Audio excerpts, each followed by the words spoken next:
Antes de iniciar les voy a rogar poner sus celulares en modo de vibrar.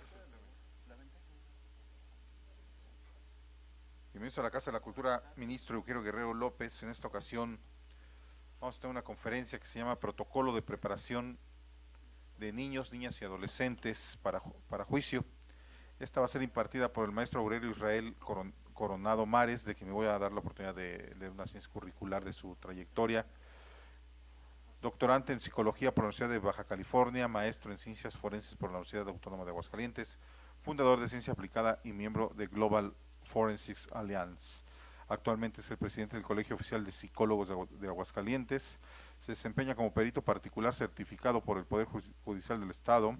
Es docente certificado por la Secretaría Técnica del Consejo de Coordinación para la Implementación del Sistema Penal Acusatorio y por la Academy Behavioral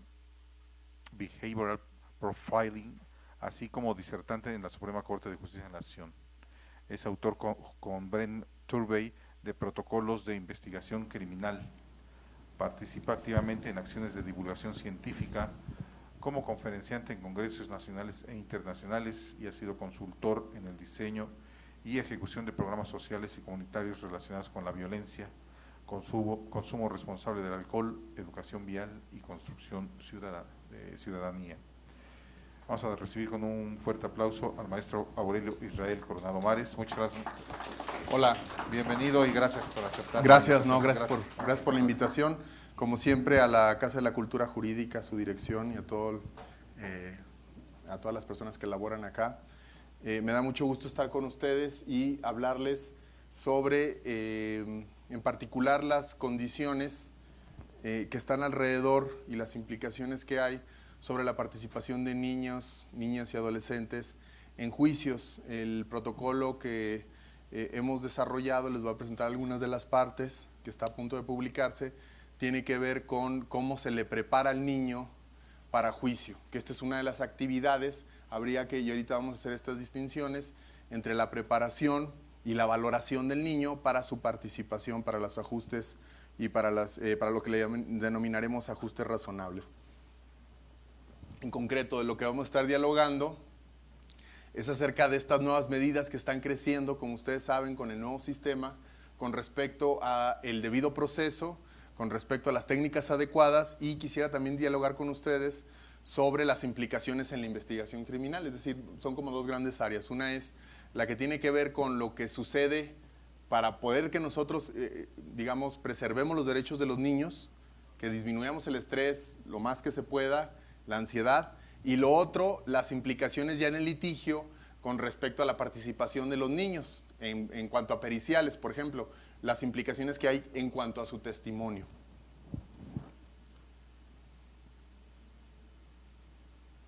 Bueno, como ustedes saben, esto es uno de los conceptos centrales que dan pie a el protocolo de la Corte. ¿Conocen ustedes el protocolo de la Corte? ¿No? Bueno, si tienen oportunidad, de hecho les recomiendo mucho, así tal cual googleen, ¿no? Suprema Corte de Justicia, protocolos, y les van a salir, no sé, ahorita van como 12 o 13, ¿no?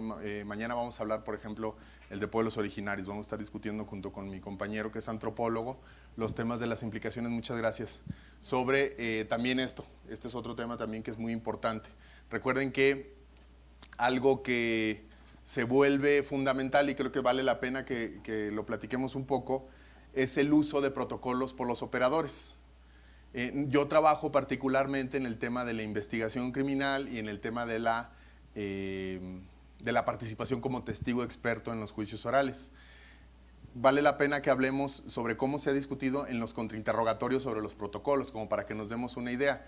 La mayoría de aquí están estudiando Derecho o son abogados. Levante la mano. ¿Quién estudia Derecho? ¿Es abogado? Abogado, muy bien. ¿Tenemos psicólogos? Miren qué bueno que vinieron psicólogas, colegas. Criminólogos, muy bien, 2. ¿Qué más? ¿Qué más tenemos acá? Bueno, litigantes, abogados y criminólogos, qué bueno. ¿Usted? Litigante, muy bien. El protocolo de la Corte, en particular el de los niños, hay unas partes que se derivan de investigaciones que tienen ya mucho tiempo con respecto a cuáles son las formas adecuadas de tratar al niño en un proceso legal. Una técnica o una buena práctica en particular es la de videograbar al niño cuando se esté haciendo el testimonio. Como ustedes saben, si un niño dice, bueno, vamos a poner este caso, sufrió abuso sexual, o dice, yo sufrí abuso sexual. Cuando se acerca a los procesos o a la maquinaria de investigación, según su experiencia o según lo que ustedes saben, ¿qué es lo primero que sucede? Estamos hablando de un niño de 8 años. Bueno, exacto, la institución es intimidatoria, muy bien, ¿no? Y hay que preguntarle, ¿y quién es el portavoz del niño? La madre, por lo regular son las madres, por lo regular son mujeres las que llevan a los niños. A mí me tocó alguna vez llevar a una niña muy cercana a mí, porque había sido abusada sexualmente, para llevarla y acompañarla en el proceso. Y me acuerdo cuando voy y me acerco ahí a la mesita, era la unidad de atención a víctimas especial, donde todo el mundo había recibido, bueno, capacitaciones y además, de entrada cuando llegas, el lugar, bueno, está escondido, sí, hay privacidad, pero están entrando y saliendo policías armados. A ver, eso ya genera un problema, ¿no? O sea, yo me sentí intimidado por eso. Imagínense una niña de 8 años. Y cuando me acerco y le digo, oiga, yo vengo a un proceso para denunciar. Y me dice, no, es que ahorita no tenemos a nadie en la cárcel. No tenemos a nadie detenido. Le digo, no, yo traigo a la niña. ¡Ah! Porque no esperaban que yo llevara a la niña. Yo pensaban que yo iba como de compa del que habían metido a la cárcel por haber hecho el abuso sexual. Es decir, es muy común lo que sucede, pero también es muy común la respuesta que se tiene a ello. Entonces hay un proceso de intimidación. Hay un proceso normal de todos, ¿no?, que vivimos de intimidación. ¿Quién es el que recibe por primera vez, digamos, la noticia por parte del equipo de investigación criminal? En lo natural, en lo tradicional, digamos. El Ministerio Público. Sí, exacto. El Ministerio Público decide que él está capacitado para escuchar al niño o a la niña o al adolescente con respecto a ello.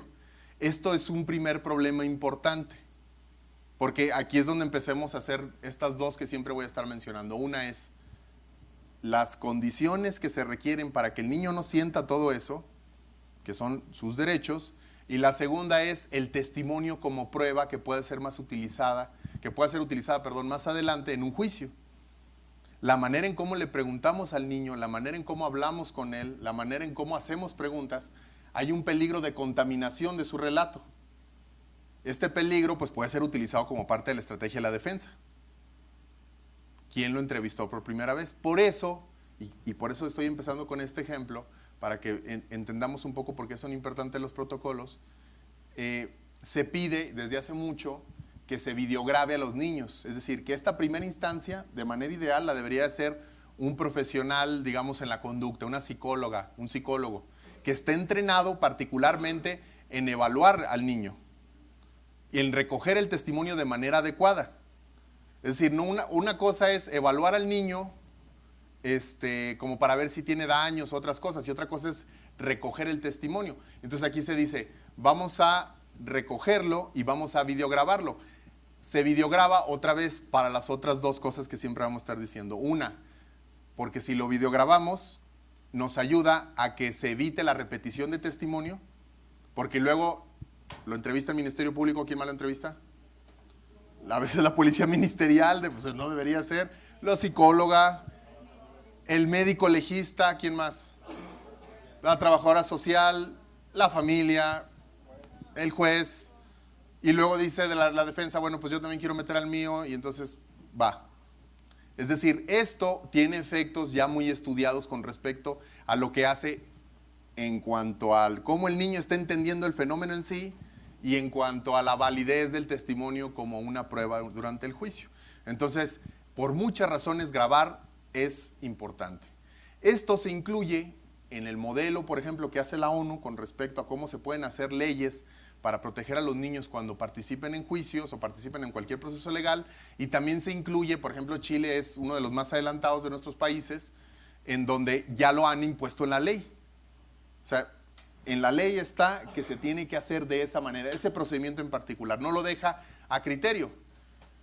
Ahora bien, en México, ¿qué es lo que sucede? Nosotros tenemos el protocolo de niñas, niños y adolescentes, donde habla de esto precisamente, habla de ello y habla de lo que vamos a estar abordando, que es la preparación y la valoración del menor.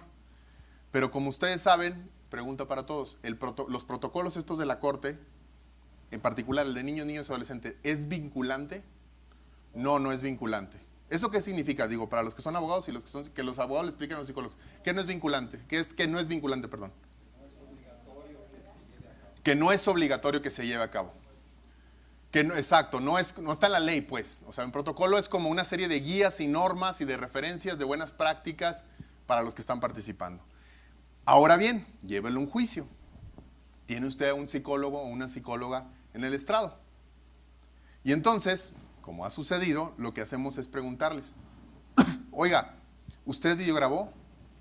Bueno, primero asentamos que ella es una profesional y que sabe lo que está haciendo y que tiene investigaciones y que tiene estudios y lo que se tenga que hacer, ¿no? Y que por lo tanto ella hace lo adecuado cuando va a trabajar con un niño. Y entonces cuando se le pregunta, por ejemplo, ¿conoce el protocolo? ¿Qué es lo más adecuado que debería contestar un profesional? Digo, pues que sí, ¿no? Esa es una primera como cuestión importante. ¿Por qué un profesional debería conocer el protocolo?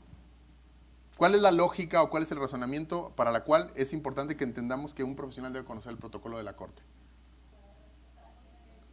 Exacto, y sobre todo porque se supone que yo soy un profesional y esto es lo que les puede ayudar incluso en el contrainterrogatorio. Lo que tú quieres establecer con el perito es decirle, oiga, usted es una persona preparada, sí, se está actualizando constantemente. ¿Usted utiliza técnicas modernas o las que aprendió antes? No, pues las nuevas. Nos puede hablar de algunos avances que hay actualmente, por ejemplo. Entonces ahí pues un poco lo que él tendría que decir un profesional son los protocolos. Porque si no los conoces quiere decir que no estás actualizado. Y si no estás actualizado no eres un experto o no eres una experta. Eso es en la ciencia. En la ciencia se supone que un experto o una experta está actualizada. Si no lo está, pues entonces vamos a considerarlo un profesional promedio. Y entonces ahí, bueno, estableces que conoce el protocolo. Pero luego lo que suele suceder es que les dices, oye, ¿lo videograbó? Y entonces ellos dicen no, a veces dicen que no, muchas veces dicen que no. Y entonces cuando les preguntas por qué, ¿qué es lo que te dicen? Porque no es obligatorio. Esa respuesta está muy padre si lo que estuviéramos haciendo nosotros fuera un acto burocrático. Pero si lo que tú tienes ahí es un experto, el experto, ¿qué es lo que debe de hacer? Lo que su chamba le dice o lo que la ciencia, la disciplina que representa, le está sugiriendo o le está obligando. Lo que la ciencia le diga, si no lo que tenemos ahí es un empleado. ¿Sí? No es un chef, pues, o sea, es la diferencia. Es muy importante entender esto entre el nuevo sistema y el viejo sistema. Por eso es que antes todavía había escuelas que decían, te voy a dar una credencial de perito, ¿no? Y estaban todos muy contentos con su credencial de perito. Una credencial de perito es básicamente que dijera, tengo mi credencial de experto, ¿no? Una credencial de experto es como decir, como llegar cuando el niño llega a la escuela y dice que le pusieron su estrellita, ¿no? Y que dice, no, mira, mi mamá me puso mi estrellita, dice que soy el más guapo del salón. Pues está bueno que tu mamá te diga eso, pero no, tu mamá no determina, ¿no?, quién es el más guapo. O tu mamá, qué bueno que te quiere. Obviamente quien te está presentando está asumiendo o está suponiendo que es un experto, pero las acreditaciones ya no se hacen así. Las acreditaciones ya no es donde trabajas y entonces, por lo tanto, las acreditaciones la debe hacer la comunidad científica que supuestamente tú representas. Y entonces eso se ha vuelto un arma muy poderosa a la hora de interrogar y de contrainterrogar a los peritos. De hacerlos ver como personas, y lo entiendo, los peritos o los psicólogos que trabajan o las psicólogas que trabajan o los trabajadores sociales o quien esté trabajando, se les coopta, no se les da muchas de las facilidades para que sigan los protocolos, etcétera, etcétera. Le digo, no, esto sí no lo hagas, esto sí lo hagas. Pero eso tiene sentido otra vez en un viejo sistema. En el nuevo sistema te va a hacer poner ahí como una testigo experta o como un testigo experto. Esa es la diferencia del asunto de lo vinculatorio. No se discute que no sea vinculatorio. Se discute qué tan pertinente es para que tú hagas tu trabajo de manera adecuada. Y los parámetros a lo mejor que tienen que ver con el procedimiento y los operadores, tiene mucho sentido que no sea, un poco lo que se suele decir de burocráticamente, ¿no? Yo solamente hago lo que la ley me permite, ¿no? O sea, como yo voy a hacer eso, está muy bien eso. Pero en un juicio, lo que está en duda es que si se hizo lo que es adecuado. En particular estoy hablando otra vez de los testigos expertos. Lo otro, pues pueden decir que sí o que no lo grabaron, que bueno, pues que no lo hagan. Pero el experto, pues debe hacer lo que el experto se supone que, digamos, le obliga a su disciplina. Y eso hace quedar muy mal, obviamente, a las personas. ¿Por qué? Porque también lo que les pueden preguntar es, oiga, ¿y usted sabe cuáles son las bondades de grabar al niño? Imagínate que te pongas a decir al psicólogo ahí, cuáles son o sea, primero lo haces que te diga. ¿Cuáles son las bondades, oiga? Ni modo que te diga que no tiene bondades. O sea, ni modo que se ponga así, no, pues ninguna, de hecho es la misma. Entonces no sabes, ¿no? Lo tiene, es decir, ya estamos hablando, como nos metiendo mucho como en la técnica del contrainterrogatorio, pero ya estableciste que esa persona sabe que se tiene que hacer así. Es una persona que conoce del tema y aún así no lo hizo. Ahí pones en duda no solamente, digamos, su responsabilidad y su ética profesional, sino la complicidad que pueda tener con todo un sistema, ¿no? Por eso los chilenos obligaron en la ley a que estas medidas estuvieran ahí, o sea, para que ya no pasara esto. Porque lo de menos es que el perito quede mal y que en un litigio pues a alguien le vaya bien o le vaya mal. El problema fundamental es que no se están respetando los derechos de los niños. Ese es un tema importante cuando hablemos de cualquier protocolo. Ahora estamos hablando particularmente el de los niños. Pero para eso, o sea, es decir, siempre tenemos que pensar en esto como criterios de discusión, no como obligaciones de un código. Eso ya lo superamos hace un rato. De que en el código dice, está muy bueno que diga el código, pero ¿cuál es tenemos criterios claros de discusión de lo que estamos hablando? Y cuando hablamos de los intereses superiores del niño, ahora, bueno, ahí suele haber ciertas discusiones, ¿no? Ciertas confusiones, perdón. Cuando se habla del interés superior de los niños y de los adolescentes, hablando particularmente del ámbito terapéutico, psicológico, para las compañeras psicólogas, cuando un niño llega y les dice, ustedes son, vamos a suponer que ustedes son privadas, ¿no? Que tienen su consultorio, y llega un niño y les dice, oiga, la mamá le dice, algo tiene raro, no sé, está hablando constantemente de cuestiones sexuales que antes no hablaba, lo que sea. Y entonces tú entrevistas y te das cuenta que el niño probablemente sea víctima de violencia sexual o lo estén utilizando sexualmente. ¿Qué es lo que debería hacer un psicólogo particular que tiene su consultorio por aquí, por donde estamos acá nosotros? ¿Perdón? ¿Qué tendría que ser? Hablar con los padres, ¿qué más? ¿Valoración? ¿Se avienta la valoración él? No. Está ante un delito. Bueno, está ante la potencia. Exacto. Dar noticia. Tendría que llenar la norma oficial mexicana 046, que se refiere precisamente a, yo tengo nota de que esto está sucediendo. Valorar está interesante, pero ahora ya estamos entrando en otra lógica. O sea, piense que eso que usted va a valorar puede rozar el testimonio, por ejemplo. O sea, si usted es una persona experta en obtener el testimonio, o con las habilidades, perdón, experta no necesita ser, porque usted está trabajando en un consultorio. Si usted sabe hacer la técnica adecuada para hacer la entrevista, la puede hacer. Pero es un poco como es como ser un paramédico, el primer respondiente, es todo el tema del primer respondiente. Es como ser un paramédico que llega a un lugar, parece que se está muriendo y cuando llega ya está muerto. Sí hay muchas cosas que puede hacer, pero entonces ahora todo lo que está alrededor se vuelve una potencial de una investigación. Y en este caso en particular de lo que está diciendo. Por eso es que todos los terapeutas deberían de tener dentro de su contrato terapéutico este tipo de datos para que las personas, o sea, antes de que yo te vaya a evaluar, te voy a entrevistar, quiero que sepas que yo sigo la ley mexicana y que esto es lo que puede suceder. Si sucede, no es que le digas a la mamá, oiga señora, vaya y denuncie, no. Si usted le dice que las señoras que vayan y denuncien, pues algunas la van a hacer, pero muchos no lo van a hacer. Porque las condiciones de violencia, bla, bla, lo que sea. El asunto es que el responsable sería la terapeuta o el terapeuta que lo está recibiendo. Les estoy dando todo este contexto porque luego a veces me ha tocado dialogar, sobre todo cuando trabajo con psicólogos en temas de este tipo, como de violencia, de qué hacer cuando ellos no son peritos. Luego dicen, no, pero es que yo no quiero decirle, no quiero denunciar porque luego sé que no sé, que el sistema está mal, los intimida, lo que sea, ¿no? Y luego me dicen, pues es que es por el interés superior del niño. Y ahí es donde se confunden. El interés superior del niño no es una cosa que decida un psicólogo o una psicóloga. O una madre, imagínate, la madre dice, ¿qué tal que por el interés superior del niño la madre dice, no, yo no voy a denunciar porque pues es que es su papá? Imagínate el trauma que le va a suceder. Y eso lo está haciendo por el interés superior del niño. Entre comillas, exacto. Es decir, no es lo que le suene a un particular lo que es el interés superior del niño, sino esto refiere otra vez a una serie de discusiones nacionales e internacionales con respecto a los derechos humanos. Eso no es como yo voy a pensar así. Eso yo creo que es entrar a una nueva etapa de cómo tanto litigamos, y eso es muy importante, cómo participan los psicólogos, los criminólogos en los sistemas de justicia. Dígame.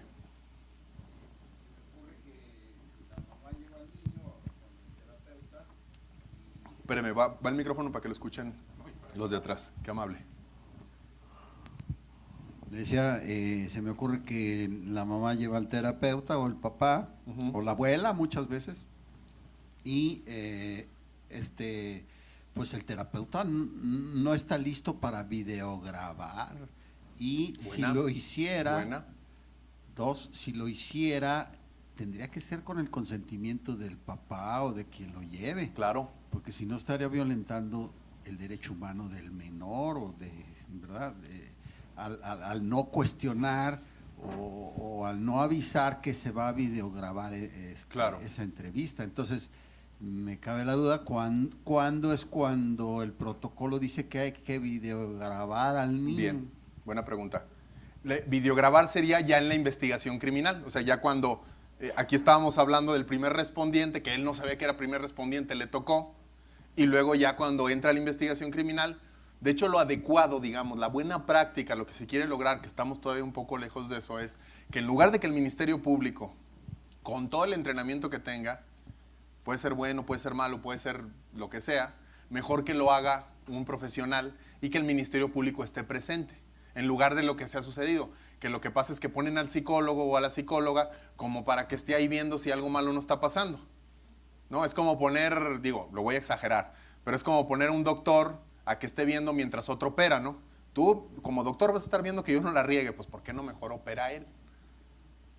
Pero como que hay esta onda de yo soy el investigador, porque eso otra vez es del viejo sistema, de la idea de yo tengo fe pública, yo hago todo, no se preocupen, yo te digo, perito, ¿cuándo pones tu cerco pues para protección? Y yo te digo cuándo lo quitas. No, ya eso ya pasó, por lo menos en el sistema, ¿no? Ya a lo mejor en la práctica sigue sucediendo y sigue siendo un problema, pero eventualmente esperemos que esas prácticas se vayan desvaneciendo.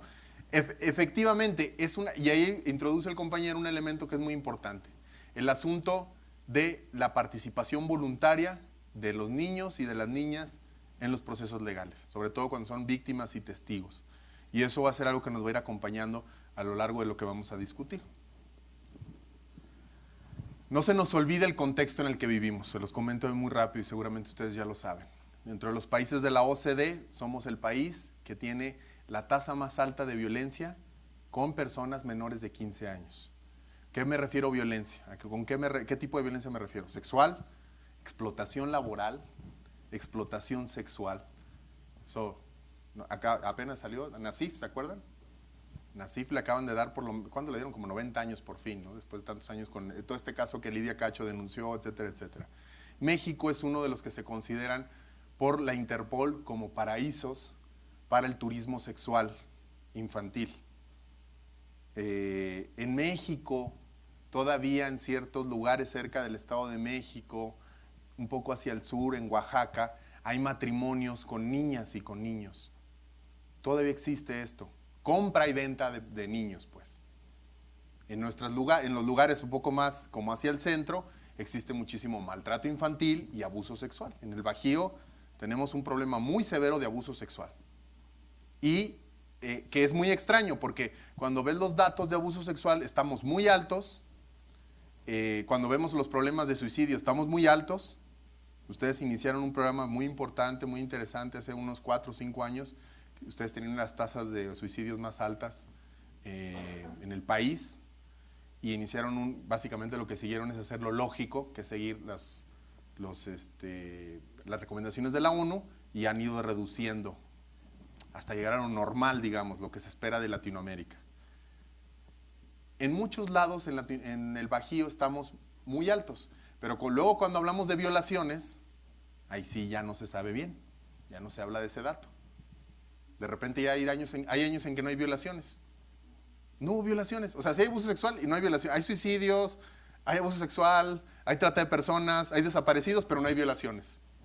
Eso nos habla de que los datos, que incluso, pues lo que les quiero decir es que si vivimos en un lugar en donde los datos pueden tener esta distorsión y aún así estamos en los primeros lugares de maltrato infantil y tenemos noticia de todo esto, quiere decir que la situación seguramente podemos pensarles es peor de lo que estamos proyectando. En concreto, somos un país que no respeta muchas veces los derechos de las niñas y de los niños. La mayoría.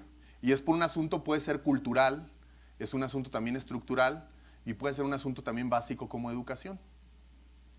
A mí se me ocurrió el otro día, me preguntaron de un periódico sobre, ustedes ya vieron los nuevos libros de texto, donde a los niños de preescolar les hablan sobre diversidad sexual y sobre su propia sexualidad y cuestiones así, ¿no? Y entonces me preguntaban, la pregunta del reportero es que si los niños se podían confundir. Cuando me dice un reportero que si los niños se pueden confundir, ¿cuál es la intención de esa pregunta? ¿Qué es confundirse? Si yo le enseño a un niño qué es diversidad sexual y me dicen, ¿se va a confundir? ¿A qué se refiere el reportero con confundirse? Exacto, cambiar sexualidad. ¿Se le puede cambiar la sexualidad a un niño hablándole de esa manera? Pues no, claro que no. No se va a confundir. No se va a confundir. Los niños no se confunden y dicen, o sea, eso es la mitología de cómo se crea la sexualidad a partir de muchos prejuicios y la ignorancia. Yo soy de Aguascalientes. Yo sé que en el Bajío somos conservadores, pero en Aguascalientes estamos en otro nivel. Entonces, cuando yo dije eso, si ustedes oyeran lo que dice nuestro obispo cada ratito sobre la homosexualidad, lo sabrían, o sea, es nota nacional, ¿no? El otro día salió y dijo algo así como de Arjona, esa estuvo muy buena, dijo, los homosexuales son como las quesadillas sin queso. No sé a qué se refiere, pero ha dicho cosas peores, esa es la más light, esa es como la que te pone así como a pensar, ¿no? Pero bueno, son tortillas, bueno.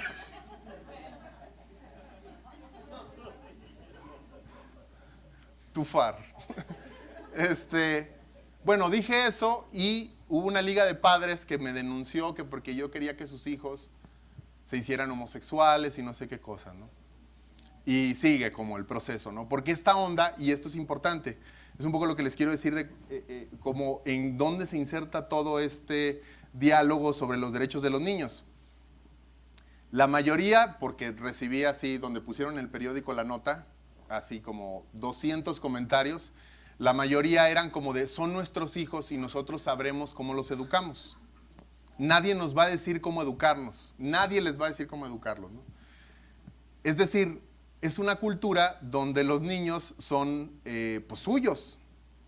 Si usted ve, y yo lo he hecho, si usted ve a un adulto sangoloteando, golpeando a un niño en la calle y se acerca usted al adulto y le dice, oiga, no le pegues al niño, el niño está llorando, está asustado, lo está lastimando, ¿qué te va a decir esa persona? Es mi hijo o es mi hija, es mío.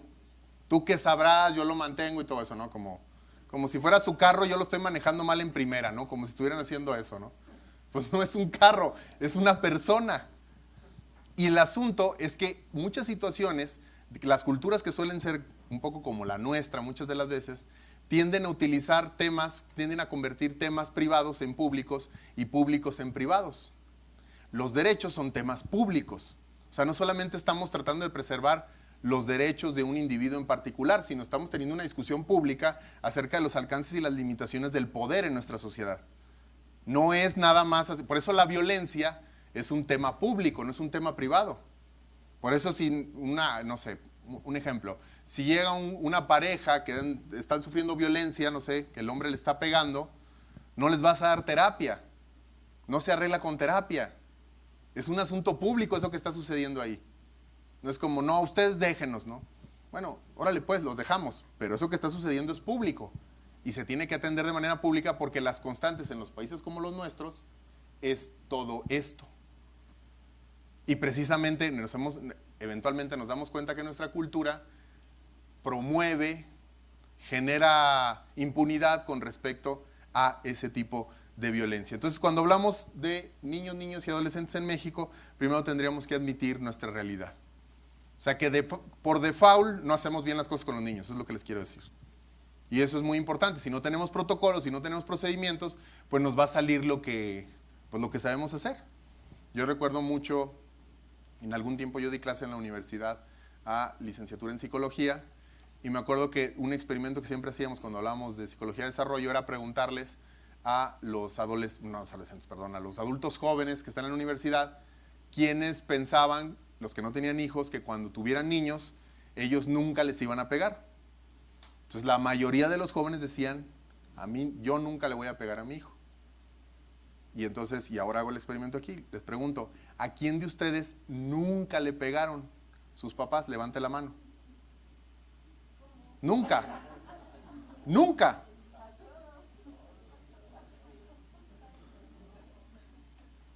México. O sea, obviamente hay algunos de ustedes que tienen hijos. Entonces, ¿qué esperan? Es lo que yo les decía a los muchachos universitarios. ¿Ustedes creen que ustedes les pegaron y que ustedes mágicamente no le van a pegar a sus hijos? Claro que lo crees cuando no tienes hijos, ¿no? Pero ¿por qué? Y esto es importante, esto es muy importante. Ahora quiero que recuerden cuando les pegaban. Seguramente alguno de ustedes, sus padres, cuando les pegaban sus nalgadas o sus chanclazos o sus lo que sea, eran personas muy calmadas. Eran padres que les decían, mira, mijo, esto que hiciste está mal, te voy a pegar, pero para que aprendas. Te quiero, la chingada, ¿no? Te voy a pegar. Prácticamente nunca les pasó eso. Prácticamente lo que nos pasaba eran padres enojados, gritándonos, pegándonos como podían. Porque no era un asunto de castigo, era un asunto de manejo de mis emociones. Es decir, yo a lo mejor puedo ser una persona muy educada, intelectual, lo que ustedes quieran, racional o lo que sea, pero si yo no tengo entrenamiento, cuando me enojo, cuando mis emociones interfieren, tengo miedo, estoy enojado, lo que sea, me va a salir pues lo que estoy educado, lo que soy. Y lo que soy es que a mí me pegaron, entonces yo de vuelta tengo que regresar el golpe, o tengo que, no sé si ustedes vieron, por ahí andaba volando en YouTube un video de unos americanos.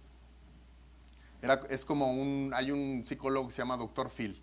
Y entonces había un niño como de unos 8 o 9 años que está platicando con su mamá y su mamá lo está así como bombardeando con preguntas, lo está molestando, hasta que el niño se le pone así, le dice, no, y ¡paz! Le ponen 2, 3 así golpes, ¿no? Y eso es lo que les quiero hablar de la cultura. Cuando lo ven los mexicanos eso, lo primero que se nos ocurre es, hijo, ese chamaco, ponerle sus madrazos, para que así como eso que has hecho, eso no se hace, ¿no? Y ese es el momento de darle los golpes. Y eso pensamos que es natural, o sea, que esa reacción de quererle pegar al niño es natural, pero está determinada por cómo nosotros en nuestra cultura entendemos la posición del niño con respecto a la madre. No estoy diciendo que esté mal la relación del niño con respecto a la madre. Estoy diciendo que nosotros resolvemos ese problema cultural con violencia, porque creemos que es un tabú hacer eso. Y puede haber otras culturas que digan, no, eso no es problema, ¿no? Piensen ustedes, voy a hacer la analogía con la violencia, con la violencia de género, ¿no? Con los feminicidios. Cuesta mucho trabajo explicarle a muchos expertos que trabajan en el área, por ejemplo, que no son de esta cultura, por qué es que no existen los crímenes pasionales, que no son crímenes pasionales. O sea, crimen pasional es como si yo veo que ese niño le pega a la mamá y es como si yo le diera unas nalgadas pasionales, pues, ¿no? O sea, que yo le pegué, pero porque me desbordé. Pero no es porque me desbordé, es porque yo quiero que ese niño entienda cómo yo veo el mundo y que no se salga de ese parámetro. Y eso es lo que sucede cuando los hombres matan a las mujeres. Porque anduvieron con otro, entonces tú eres mía, yo te tengo que matar. En concreto, todo en ese contexto vivimos de violencia. de automático pensamos que los niños valen poquito menos. Eso no quiere decir que no le tengamos ternura a los niños. Eso es otra cosa. Los queremos mucho, qué bonito los niños, pero a la hora de sus derechos, si no tenemos procedimientos adecuados, se nos barre y nos vamos para otro lado. Por eso es que se han establecido este tipo de cuestiones. Las investigaciones que se han hecho con respecto a la intervención o a la participación de los niños, ustedes lo pueden investigar mucho con este concepto. Se dice que el sistema legal, el de justicia, vamos a hablar del sistema penal, pues, o de investigación criminal, es un sistema adultocentrista. ¿Qué significa esto? Bueno, es muy fácil de entender, ¿no? Que básicamente está pensado para adultos. Para adultos, ¿no? Y no para, exacto, los quieren tratar como adultos pequeños. O como adultos no acabados, o como cuasi personas.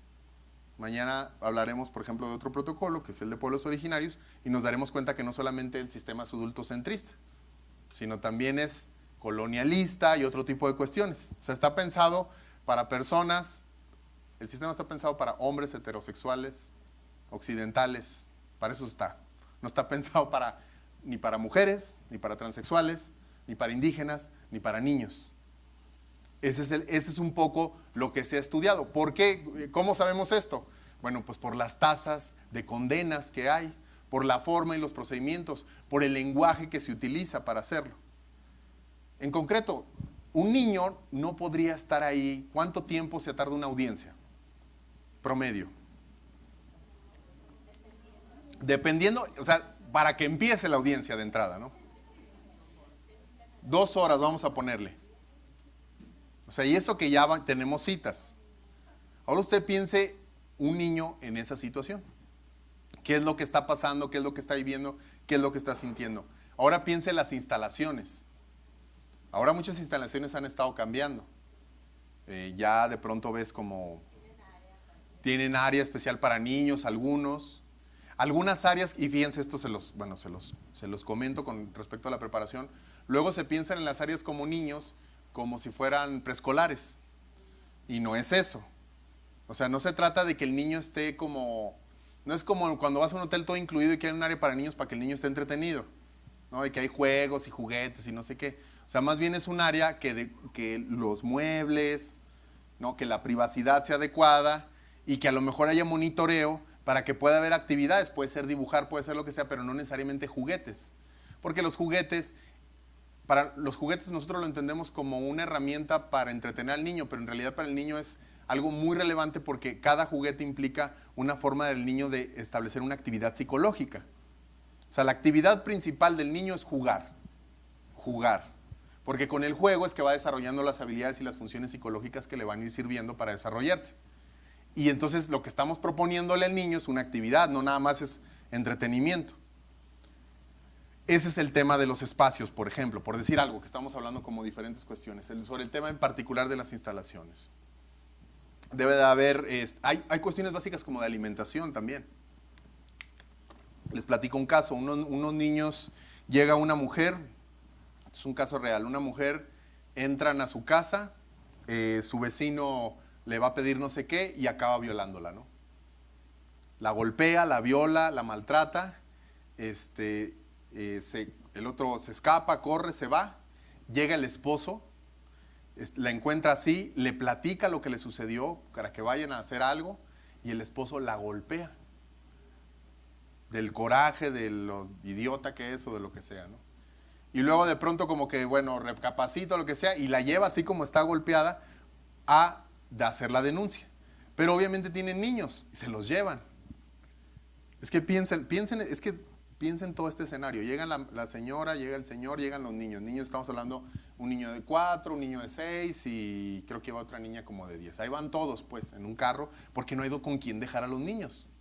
Entonces llegan ahí y pues empieza todo el proceso de que la gritonería y que el médico y no sabemos a quién llamarle primero. En ese momento yo no trabajo para ellos, es una procuraduría y me habla una de las personas que trabaja ahí y me dice que no saben qué hacer. Pero sobre todo y una pregunta importante es, no saben qué hacer con los niños. ¿Qué se hace con los niños? ¿Qué es lo que nos tendríamos que asegurar primero con los niños? Un tratamiento psicológico, a lo mejor antes cosas más básicas, ¿qué podrían ser? Si ya comieron, muy bien. Sí, todo eso está muy bien. Pero lo primero es que imagínense a qué hora sucedió la violación y a qué hora pasó todo el golpe y a qué hora fueron a denunciar. ¿Quién se va a preocupar por darles de comer a los niños? O sea, no es prioridad. Y entonces les digo, eso fue, oiga, ya comieron los niños, ya tomaron agua, entonces van, y fueron y no habían comido. Y entonces la actividad no es ir a que jueguen, la actividad es, oye, vamos a comer. O sea, todos hambrientos ahí jugando y todo eso. O sea, un poco lo que les quiero decir es, pensemos en los niños y sus necesidades básicas. Dime.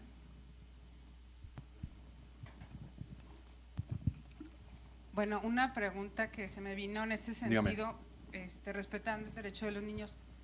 ¿Qué tan viable, o más bien dentro de parte de la experiencia profesional que ejerzo, qué tan dentro del sistema jurídico, sí creo que qué tan viable es tener un espacio lejano fuera de las salas de audiencia? Siendo que ahorita recordando, cuando me encuentro en la sala de espera, llegan los niños y de forma inmediata, como a metros, ni siquiera separado de las salas de audiencia, ve muchos adultos, ve mucha gente, y lo que comentaba, o sea, el sentido propio que el niño llega angustiado en primer momento, y qué tan viable, o sea, más bien se está violentando también el derecho del niño, porque lo imponen a meterse en un lugar donde ve mucha gente, y luego lo meten a una sala que está ni a metros, pues. Sí, o sea, claro. En ese sentido, lo que comentas, el contexto externo del niño, que también en ese sentido sí puede entrar a un juicio, obvio, ya preparado, pero también tiene ese derecho de estar fuera del impacto de toda la gente, del impacto de todas las áreas. Ya te entiendo, como un área que sea como segura, pues, o sea, que le permita como incluso bajar ansiedad, ¿no? Exactamente. Exacto. Exacto. Sí, eso de hecho está en el diseño de los protocolos, por ejemplo, el modelo de ley, y los chilenos lo hablan mucho eso. Hay todo un tema de psicología ergonómica. Y la psicología ergonómica, y ahí, bueno, la discusión es, tú dices, a lo mejor se pueden vulnerar derechos, sí, eso es una discusión y eso es importante. Pero sobre todo, yo creo que si a ti te toca hacer eso, lo que tú le tienes que decir a los jueces, y aquí me voy a meter a un asunto importante, muy importante, el que es el que evalúa al niño o el que lo prepara, es el responsable de decirle a los jueces, no, eso no. O sea, no es, oiga, señor juez, pues es que cómo ve, no, es no. Yo sé, y yo sé cómo es el asunto, cómo es la vida real, ¿no? Yo sé cómo es la vida real. Pero se supone que esa es nuestra labor. Yo entiendo, pero no se dan las condiciones, ya hablaremos sobre el tema de las citas, cuánto tiempo antes se le tiene que hacer, etcétera. Porque a veces es, pues mañana va a haber un juicio va a haber una audiencia a las 5. Entonces, por favor, pues que a las 4:30, 5, que llegue antes poquito para que platique con la psicóloga y luego ya entre. No, es que eso no es valoración ni no es preparación. Dime. Es que precisamente ahorita que narras, me viene a la mente cuando entro a una escucha y veo al niño con un pánico. Claro. De que en primer lugar es, ¿y mi mamá? Y mi mamá, no sé ni quiénes son estas personas. Ajá. Entonces, y al ver, pues bueno, que de repente está toda la sala llena de adultos y el niño no sabe ni qué. Exacto. Entonces, a la hora que te piden como una escucha, bajar la ansiedad del niño, lo que bien comentas, de repente no pueden ser niños de 6, pues bueno, pueden dialogar, pero uno de 8, de 9, de 11, no lo puedo entretener con juguetes. Claro, no. Entonces, por eso me quedo pensando qué tanto también de atender el propio estado emocional del menor fuera de metros incluso, como un área especial, y tratar de que pueda entender el niño, porque lo metes abruptamente a una... Como a nosotros, ¿no? Exactamente. Como a nosotros, y el niño no tiene las habilidades ni el desarrollo emocional de nosotros. Y uno de 6 se ve con carita de que no sé ni qué. Sí, de 7, asustado. Asustado. Y hay niños que reaccionan diferente. Por ejemplo, hay otros niños que se empiezan a poner pesados, por ejemplo, que empiezan a jugar y a hacer cosas así. Y entonces, este niño está muy... No, es que el niño es su manera de resolver esto que está sintiendo. A ver, tienen miedo. O sea, un niño está teniendo miedo. Y de repente, perdón, en ese No, sentido, dime. ya cuando te vas que el juez pide y dice, dígame la impresión que tuvo del niño, la cuestión es que, o sea, pues obvio que el niño de repente por la misma edad, vamos a uno de 6 o de 7, pues dice, mi mamá la quiero, esto, lo otro, pero el niño no está como, vaya. No está bien para no estar está haciendo bien. eso. Exactamente, entonces, No está bien para hacer eso. exactamente. Ese es el punto, ahorita lo platicamos. Gracias. No, gracias a ti. En honor a la verdad, aquí en el tribunal, no sé si en Aguascalientes, Ajá. aquí en León hay 2 salas de espera debidamente adecuadas, en mi concepto, Ujú. para entretener a los niños. Sí. Y con, bueno, no juguetes estrictamente, pero sí, O sea, es no sé, amistoso el lugar. televisiones, O sea, no como uno, el juzgado, que va y te sientas y estás ahí en la... efectivamente, y creo que en las nuevas salas del sistema penal acusatorio también las hay, aunque no recuerdo exactamente cómo están, pero creo que sí, ¿no? Entonces, Luego aquí están las del... Es que habría que distinguir entre la del niño que va a participar como testigo y la del menor que está siendo acusado. ¿sí? El menor que está siendo acusado sí son como medio, hay cubículos ahí de silencio, ¿no? Pero Sí, bueno, son distintas, ¿no? Aunque en materia, digo, de oralidad civil familiar, Ajá. yo creo que se está haciendo lo correcto, Sí. aunque a lo mejor necesitamos otras 2 salas, no Claro. sé, ¿verdad? Pero sí se está haciendo. Claro. Esa ¿Cómo es mi sabremos? experiencia. Exacto, muy bien. Es que es muy buena observación. Pero ¿cómo sabemos si se necesitan o no esas salas a partir de que los niños empiecen a participar ahí, que los profesionales empiecen a darse cuenta de ello? O sea, no podemos saber cómo van a funcionar las cosas. Bueno, podemos preverlo, pero a partir de las observaciones de quienes los están usando, te pueden decir, oye, aquí necesito esto, aquí necesito el otro, porque las poblaciones son distintas, las personas son diferentes y porque los casos luego también implican otras cosas. Recordemos que al niño no solamente le está afectando el lugar, sino que le está afectando en muchas ocasiones, ya viene muy tenso de todo lo que los adultos le vienen diciendo antes de llegar al lugar, ¿no? O sea, si habló con el abogado, si habló con el papá, si habló con la mamá y le estuvieron diciendo todo eso. Pero sí, o sea, las instalaciones es algo que, y comparto un poco tu idea, es de lo que un poco más se ha avanzado, pero sí es muy importante la observación que hacen los profesionales de decir, híjole, aquí, no, o sea, no tengo cómo sacarlo, pero yo creo que si te fijas, el problema que tú me estás planteando, sí tiene que ver con las instalaciones, pero tiene que ver con otra cosa. Tiene que ver con la capacidad que se le está dando al monitor de detener una audiencia. O sea, decir, o sea, no es como, oye, ¿cómo la viste? No, porque ya como la viste, pues ya el niño ya vivió el pánico, todo lo que tenía que vivir. ¿Cómo lo viste? Sí se asustó mucho, poquito, ¿no?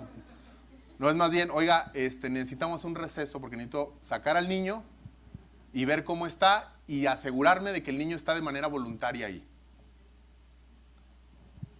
Creo que eso nos lleva a un tema categórico y fundamental en materia de procedimientos, que es Ya. la revictimización de los Exacto. menores. Porque al someter a un menor a demasiado estrés emocional, si mal no recuerdo, dentro del protocolo que emitió la Suprema Corte se generan como regresiones en la edad del menor que no le permiten interactuar.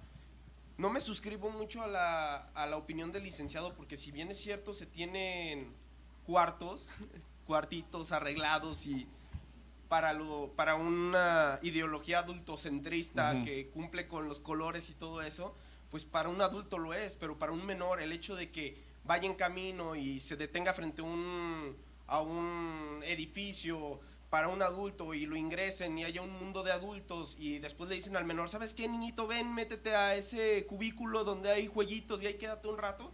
Para mí es excluyente del procedimiento. No solamente es generarle ahí un lugar donde el menor pueda estar, sino darle todo el acompañamiento y generar el mundo del menor, fugarlo hacia allá, no jalarlo.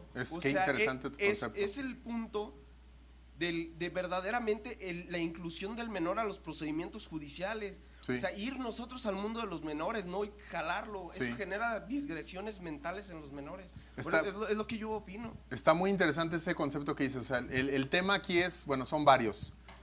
Pero el primero tiene que ver con eso que tú dices. O sea, cómo nosotros concebimos el mundo del menor. Les digo, el asunto de las instalaciones sí es un asunto importante y creo que ahí sí, pues es que hubo de todo. La verdad es que lo están construyendo apenas. Bueno, ellos a lo mejor aquí acabaron, pero me ha tocado estar en otros estados donde estamos en audiencia y están en serio, están construyendo el edificio en el que estamos hablando. De verdad, yo creo que nosotros vamos a contar, espero, a las siguientes generaciones que nos tocó ver esto. O sea, nos tocó una generación que dijo, ¿cómo ven si cambiamos de sistema? Y cambiamos todo el sistema y ahora estamos aprendiendo a hacerlo, y etc. Pero eso no implica, como tú dices, este es un buen momento para empezar a decir, a ver, ¿está adecuado estas condiciones para los niños y los adolescentes?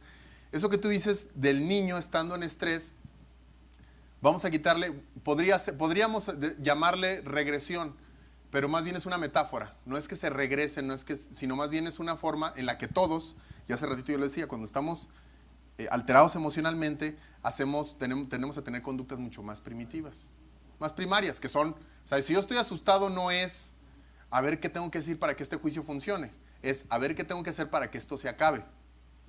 ¿No? Y esto suena muy lógico, pero hemos tenido que pelearlo en la corte para poder decirle, en otros casos, en casos de personas que, por ejemplo, los policías les están golpeando y luego, no fue aquí en México, fue en Estados Unidos, aunque en México no suceda, sino que en Estados Unidos por alguna razón sí se acepta la confesión así. O sea, en Estados Unidos es, te disparo, te estás muriendo y antes de morirte me dijiste, sí la maté, como en las películas. Y entonces dijeron, no, pues el policía fue y declaró que él dijo que lo había hecho. Entonces tuvimos que explicarle que una persona que se está muriendo así, tal vez su testimonio no lo deberíamos de tomar en cuenta, ¿no? Sobre lo que dices de los adultos, ese segundo punto es importante. En el protocolo que utilizan los chilenos hay muchas formas que estamos construyendo y el protocolo que nosotros estamos por publicar tiene sugerencias de diálogos con los niños, de cómo decirles las cosas. Pero no voy a hablar del que nosotros estamos construyendo, quiero hablar del chileno porque fíjense qué interesante está el que lo están utilizando para la ley.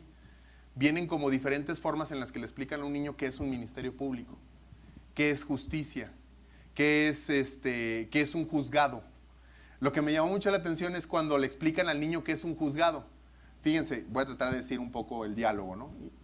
Un juzgado es un lugar en donde se va, bla, bla, bla, donde hay personas adultas que a veces las vas a ver que tienen cara como angustiados, a veces los vas a ver que están enojados, pero no es tu culpa. Ellos están viviendo otras cosas. Es decir, no nos hagamos tontos. Es cierto, un niño va a ir a ver caras de gente angustiada. Es que vaya a un juzgado, van ustedes a un juzgado. Y la gente que está ahí, todos están angustiados. Los únicos que no están angustiados son los de, no sé, los que están cotorreando hasta te caen mal porque están cómodos, ¿no? Así que están pidiendo gorditas o algo así, ¿no? Sí, que ya les pagaron, ándale, o sea, los que, ¿qué onda, licenciado? Llegan muy cómodos y tú, pues algo está mal en esas personas porque están bien, ¿no? A lo que voy es, si a nosotros nos afecta, a los niños obviamente, ese mundo de adultos, como bien comenta el compañero, no solamente es un mundo de adultos, sino es un mundo de adultos enojados y angustiados. Y los niños, cuando los adultos están enojados y angustiados, se ponen muy nerviosos porque las consecuencias van a ser para ellos. Y lo que quieren hacer es quedar bien con esos niños. Cualquiera que haya convivido con un niño sabe que si tú te enojas o te frustras, el niño te anda buscando el lado. Mira, vamos a hacer esto, mira, vamos a jugar. Y luego nosotros decimos, ¡ay, qué noble el niño! Sí, es muy noble, pero también hay que tener en cuenta que nos tiene miedo. O sea, lo está haciendo porque te tiene miedo o porque el niño está acostumbrado a que cuando un adulto se enoja, pues él no la va a pasar bien. Como cuando se enoja tu jefe, pues, o tu jefa, y que andan viendo ahí cómo contentarlo, ahí contándole un chistorete. No es porque te preocupe tanto su estado emocional, sino porque sabes que hay consecuencias para ti. Entonces, si un niño está entrando en esas condiciones a un juicio, piense ahora las implicaciones de las respuestas que está dando. Ya no son, quiero decir lo que yo pienso, ya no son, quiero expresarle al juzgado que lo mejor para mí sería esto.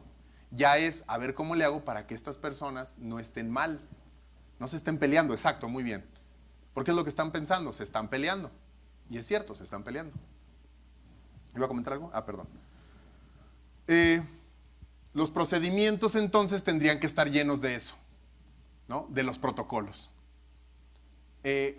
Y algo que, bueno, para los que no son psicólogos, yo veo que las compañeras lo están haciendo, seguramente ya se dieron cuenta que los protocolos de la corte no te dicen exactamente cómo hacer las cosas.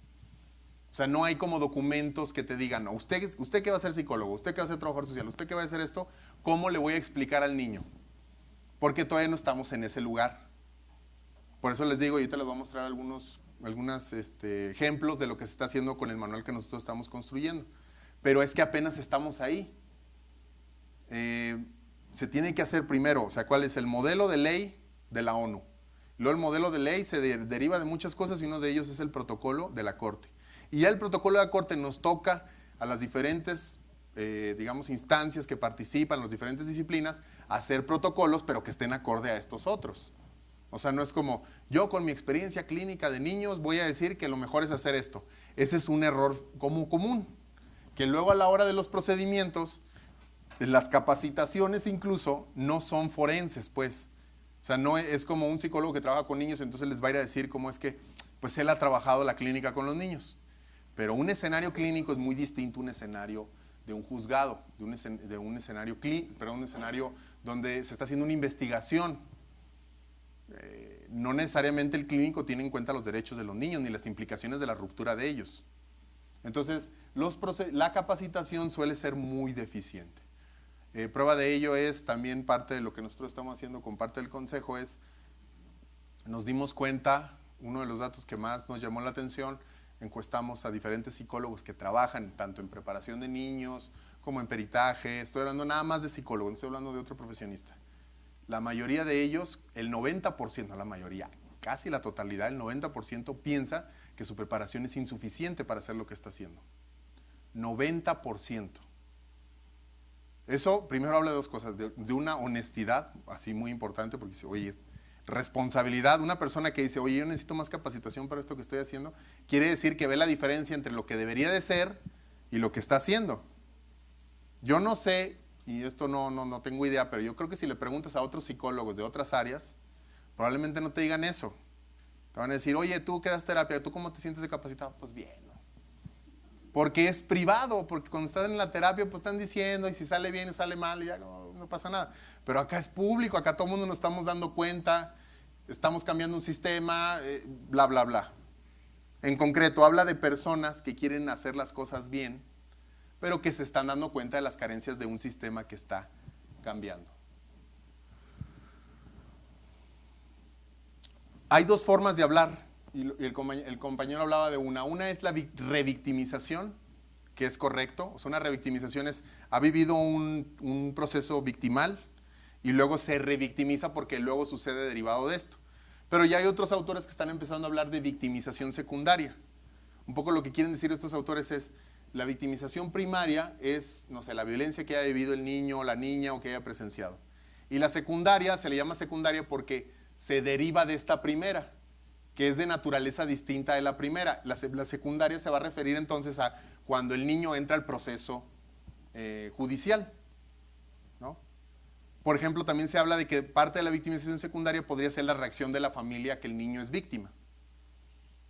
Los estudios dicen que en casos de abuso sexual en particular, la reacción de la familia a la noticia y el tratamiento que la familia le dé al niño es primordial para que se den síntomas a largo plazo. O sea, si la familia piensa que el niño ya está condenado de por vida, muy probablemente el niño va a tener secuelas. Si la familia sabe entender al niño y le empieza a dar más o menos la misma rutina que tenía antes, etcétera, etcétera, la probabilidad de síntomas van bajando. Es decir, le ayuda al niño, pues. Si la familia se pelea entre ellos, etcétera, etcétera. Entonces la secundaria es, hay un acto de violencia, la secundaria es, entra un proceso legal con toda la intimidación, con todas las faltas de capacitación de los que están participando, con los tiempos, etcétera, etcétera. Y luego ya se está hablando también de una victimización terciaria, que creo que es importante. La victimización terciaria es cómo reacciona la comunidad y los medios de comunicación al hecho violento.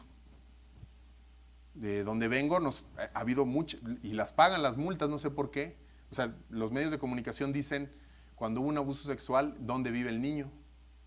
Según el locutor, para que luego los vecinos odien al que lo abusó. No sé en qué país vive, no sabe que lo que más le está haciendo daño es precisamente al niño, por toda la estigmatización social que hay con respecto a las víctimas, sobre todo de ataques sexuales. Esa sería la victimización terciaria, cómo los medios masivos hablan de la violencia contra ciertos grupos. Se ha estudiado mucho la victimización terciaria, por ejemplo, con la violencia contra las mujeres, en cómo se reporta, por ejemplo, cómo se exponen los cuerpos como objetos, cómo hasta se erotiza, ¿no?, el tema de la violencia contra la mujer. O cómo no se habla, por ejemplo, de los victimarios, o se habla como de manera secundaria. etcétera, etcétera, ¿no? Entonces, victimización primaria es lo que sucede, secundaria es lo que estamos hablando ahora y la terciaria sería por los medios.